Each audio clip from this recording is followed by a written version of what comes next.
But for our first activity, we're going to break into groups and we're going to design an activity or design a project that you think the World Bank would implement here in Uganda. So first of all, we're going to break into groups. Then you're going to think about a problem in your community that you think the World Bank could help solve. Then you are going to design a project that will solve that problem that you identified. Okay, so we've got groups first, then we're going to identify a problem, then we're going to design a project, and then finally, our fourth step, you're going to present that problem with your solution in the form of a project to the whole group.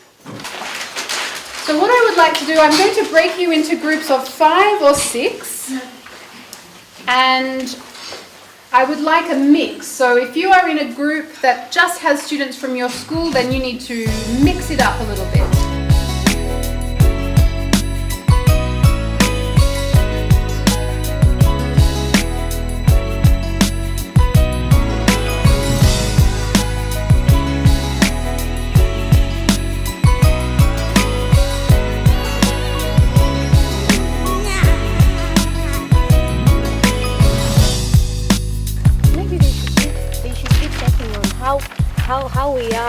How as children we are at school, like what kind of food are we taking? Everyone is getting typhoid So through water, through contaminated things. So they should provide us. They should make sure that we have clean things. Clean water. Okay. So would you want it to be tap clean water? Yes. Road taps or boreholes? Taps. Taps. Yeah. Okay, so our project should actually look at specifically providing clean water, piped water. Yeah. Eh? So that's what it should be. Yeah. So how would you want the World Bank to actually do it? Is it moving from school to school? Yes. Maybe they should be moving school to school, because some schools do not have any water. They just use water from the toilet, Like whatever. in village. In the villages. They just use whatever they find. Even there is some area where they fetch water. Some people go there and bathe from that water. Some are fetching that water. Okay. So they are going to be contaminated and get typhoid. Okay, so our project is actually responding to Clean water, because right now we are facing issues of typhoid. Yeah. So while we are designing this project for the World Bank, remember we are designing them a project, okay? Yes. We are telling them the issue right now we have is we don't have clean water in schools. Yes. And this is what we would think would work out. So if you provided maybe tapped water, okay? But while we're designing it, we would want to know children with disabilities, children that can't see, young children, how easily accessible will this water be? So while you're designing this project, think about all that, okay? So if it's tapped water, how would you like the environment around the tapped water to be? Is it with steps on or without steps? Is it short or, As into my community and the side of school, what I see the people really facing, it's in terms of poverty. The people right that side are in a swampy area, and sometimes you find when it overrains in that area, they end up, there's a lot of flood. So others end up even waking up in the morning when they're just sleeping on water instead. So that's one thing that the people in our areas are facing, and even to the Chanja area, because the place we are, it's a swampy area. Our school, at least, it's in a raised up place. In fact, it's like a hill. So those guys are in a valley. You get that? So there's that problem people are facing. That's what I've seen mostly happening in my area.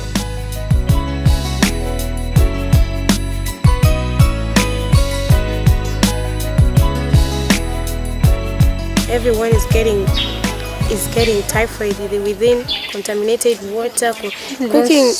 Cooking food with contaminated water, you should get typhoid. So, Okay, so your guys' goal is to provide clean water in all schools. Yeah. So that's, you can put like your goal like that.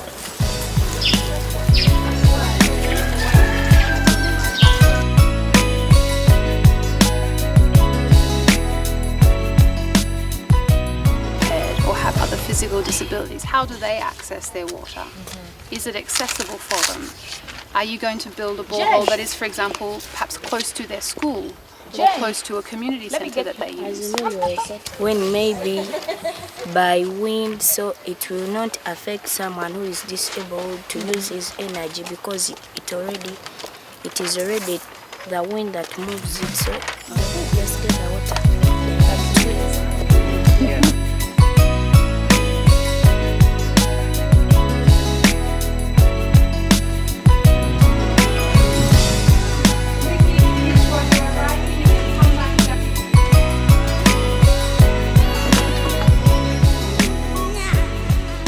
A representative from Group 6.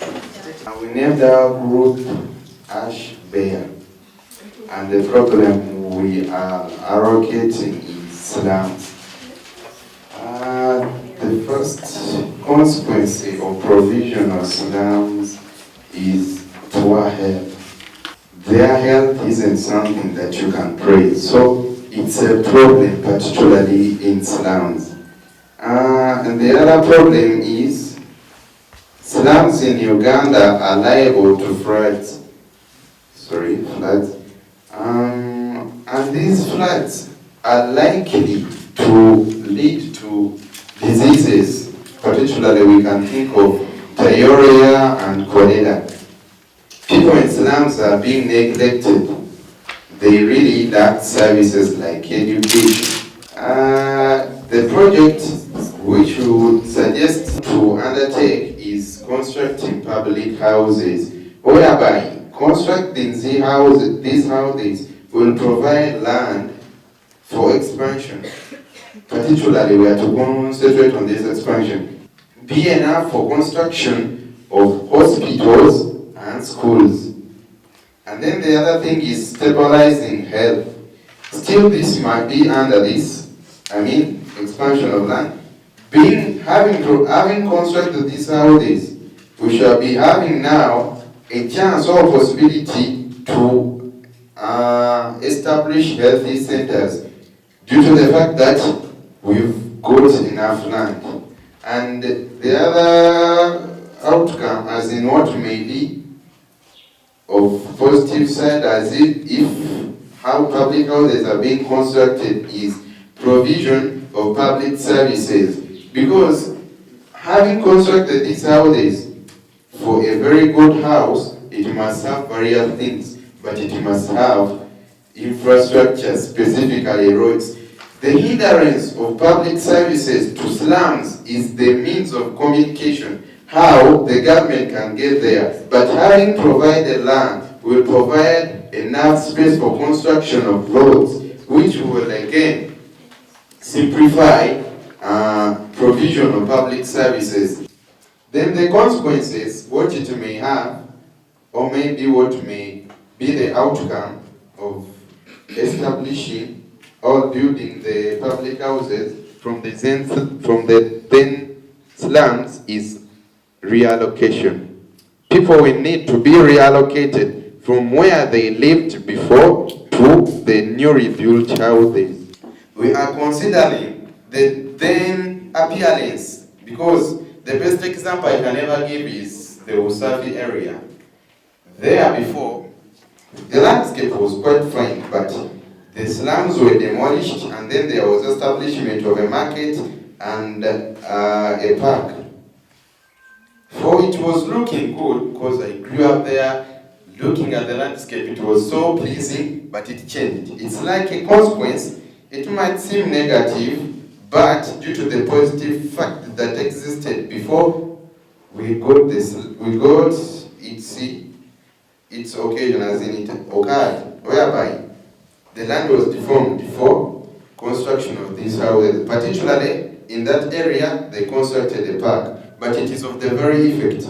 So, if one thing we should always know about these public houses that they are built by the government. Under the government, we are quoting the World Bank, because the World Bank can't come and say, I'm building this without the knowledge of the government. The World Bank gives money to the government for its development. So we are not forgetting, we are having World Bank at the back of our minds, but particularly we are looking at the government. And being specific on this point, the landlords will be affected in a way that the houses they used to possess in the slums were of high rent than the new reconstructed by the government. Okay, group number 2. The project we have planned to talk about today is about clean waters in schools. Actually, what I think the World Bank should help us with clean waters in schools. Like they should provide taps in schools, because a lot of schools in Uganda here we don't have clean water. Here now we need clean waters in schools so that we could avoid typhoid. All schools, they should be checking in all schools in Uganda to show that they provide for us taps. One of the negative problems they will face, of course, they have to spend a lot of money by constructing those taps. They will have to make sure that they don't make these taps having loud machines which will affect the learners. They will have to make sure that they should construct where they should put the water. Everyone could reach there, even the disabled student, they should even be able to get water. Thank you. Group 4. Where is group 4? Everyone. Good morning. Our name is Wisdom. Our project, we found out that poor sanitation could affect all the Ugandans. Almost all of them could be affected by poor sanitation. Most areas have no toilets. They could be having, but the toilets are in bad conditions. They don't have proper places of disposing their waste products. And then the water pollution, because they might dispose this waste where there is water, and that same water they'll use it like for taking, cooking food, and then other things. So the solution we came out with was construction of public toilets, whereby could go and identify land, like in specified area. So you go and identify land where you think that the toilet would be fit where it is. You've just identified it, so you don't have any authority of constructing that toilet, because you've just identified it. So after identifying that land, maybe you can collect people living around that area. You put them down, then you ask for their views. You consult them, then after consulting, you request, because that land does not belong to you. So you'll have to first request, you consult, then request for it. Because some people might be having a piece of garden, so they can't, if they need a toilet, because they can't refuse to give you at least a small piece of land. So when they give you a piece of land, there is no negative consequences, because they've given you the land when they want. They've given you land whereby you have to construct if you construct a public toilet there, they will not be affected. Okay. So, Thank you, Rachel. Okay, next group 7. Thank you very much. How are you all? Okay, thank you. When we got out, we came up with this. First, the group name is SJLS, Saving Jobs. Okay, the problem we came up with was shortage/lack of clean water. And we decided to put it in a place like a slum. Then the project design, we had the project borehole construction. Now, slum areas, we got like Katanga. Most of you know about that, right? Okay. So that was ours. Then it's a suburb in Kampala. So the problems we saw that quickly solved are these. First, long distance. Now, I cannot say those places don't have water. They do. But then they are limited. The water points are limited, really limited. So where you find that one, let's say one is here, then after maybe 2 kilometers, there's another. So by the time most of the people around there wouldn't want to go that far, so they'll end up congesting at one water point. Then, leave alone that, the children school hours will be prolonged because they know they have to go to school, and there are those who love going to school. So they will end up going to school. They want to go at once, so they go to the water points. They wouldn't want to go back, let's say, twice or thrice. So they'll end up carrying loads of jerry cans with them so that they may bring the water at once. So they end up carrying a load. First, you have to put in mind, if you're a human being, what the total weight you're supposed to carry is not supposed to be more than 10% of your total weight. So, when you're carrying your books at school, make sure they're not 10% of your weight. It should be less. Otherwise, you'll be breaking down your body. Then, so their school hours will be prolonged because they know, let's say, the radius of the construction of the water points, let's say we have a borehole here, in maybe a half a kilometer or another kilometer, there's another borehole. Those people around there wouldn't bother coming all this way. And also this wouldn't bother going all that way. So disabled, like crippled, with modern technology, there's a lot of automation being done. In almost everything, automation.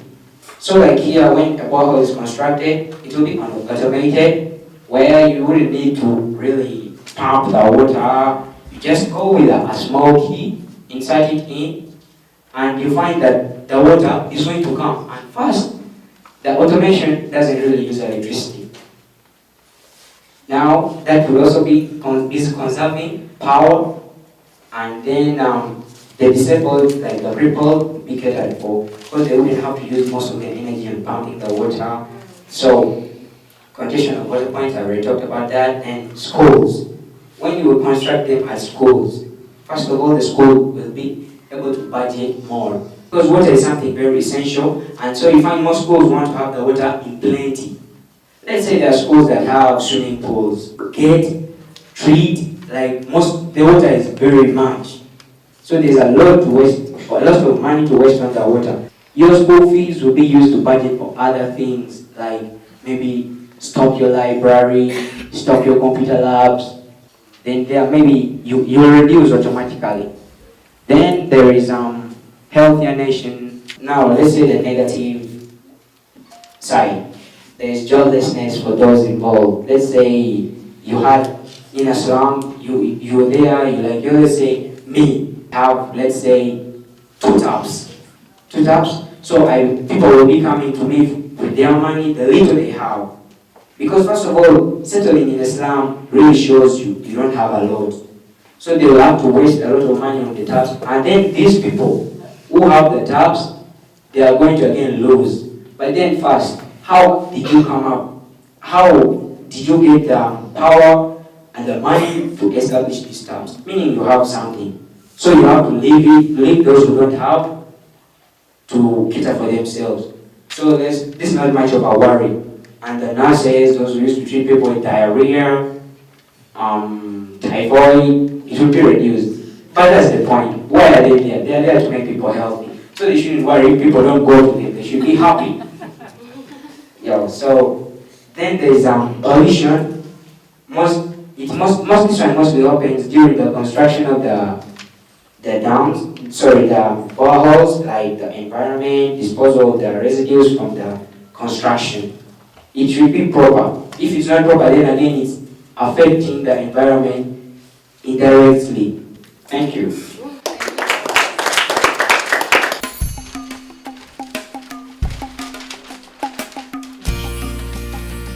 Well, this is group 5. We are the cheaters.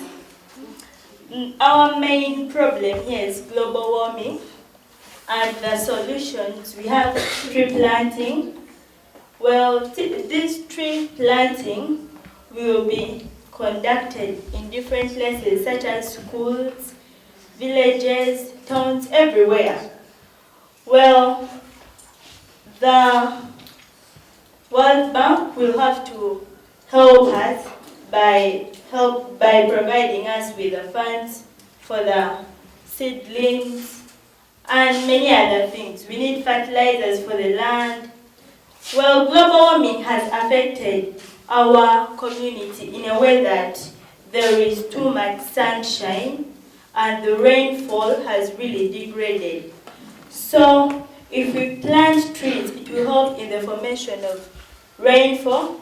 We also talked about wetlands. Wetlands should also be preserved in our environments, because without the wetlands, formation of rainfall will also decline. There are some places like Namave. Some of you know Namave, right?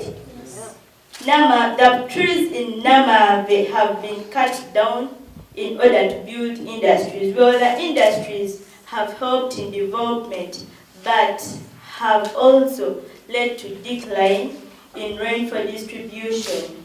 Then, there is also need to create man-made lakes. For example, in our areas, back home, Karamoja, some of us are from there. There is nothing that can help the trees grow well because there is no rainfall. The little rains they receive cannot help the trees grow on well.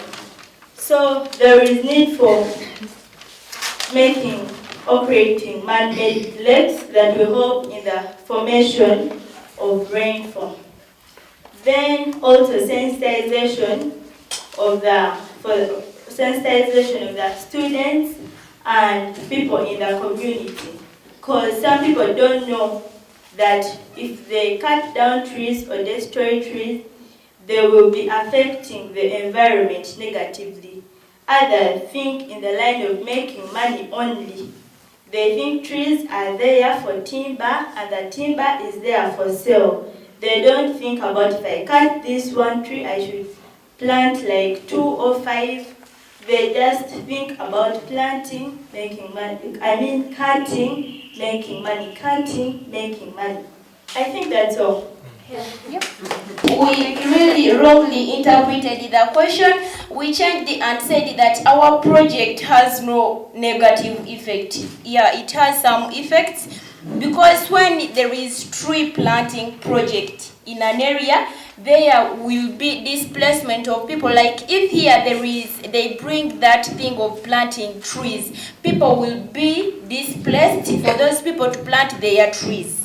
Another thing is that if the trees are planted, those trees sometimes act as home for criminals, and even they are fierce animals that even attack human life. They even hide in those trees. They are planted there. They have a positive impact, but even they keep those criminals. Another thing, trees take long to mature, and mostly here we have limited land. We will need to plant plants that can mature at a high rate such that that land can be used for another thing. Do you agree? Yes. If the trees take long to mature, of course land will also be limited for us. Group 3 is ready. Come up, Group 3. So we have some problems. We had a lot of problems, but then we had to take specific ones. Our first problem is children with disabilities are even neglected. In some areas, because there's no hospitals, other children who have disabilities, for example, the lame, they are ever not given chance to express out their feelings because others just come, they ignore them and they're like ever. These people, they don't see. Now what's the use of them going to school? No. Well, but then, I'm still going to my health. But then if the government is to look through it, these people can go to school and they can also get medication. This will help us, the young generation, to also help the rest, the coming generation, to feel happy and feel they are part of us. And then also, schools can also, hospitals can be built in areas for them to also get treatment and they also feel healthy. Pregnant women walking long distances, I can give an example in my village in the north, Pade. There are a lot of pregnant women, but then there are limited hospitals in the area. They move, some of them don't have transport for walking, but then the hospitals, let's say, they stay in Chanja, they have to go to Gayaza for treatment, of which it's really very far. Others have to just foot from Chanja to Gayaza, which is really long. And then these guys, some of them, one time, I can give an example. A woman was there. She was pregnant, almost giving birth. She was going to labor, by the way. So she had no one to stay by her side. There were no bicycles, because there they usually use bicycles. There were no bicycles. There's no one to help her. People were there, but then there was no means of transport to take her to the hospital for her to deliver. And then we didn't have a doctor who would be by her side. So she ended up, as she was going, she ended up fainting on the way. She actually passed away with her kid, who was unborn at the moment, just because hospitals are really far. If the bank would really help us and at least bring the hospital health services closer to the people who are really in need of it. People are really dying, people are suffering in the village, but then they don't have the help. Now, as the young generation, since we have seen it and other elders are not feeling it, that they should air it out, we felt like we should bring it out so that the people who can help us can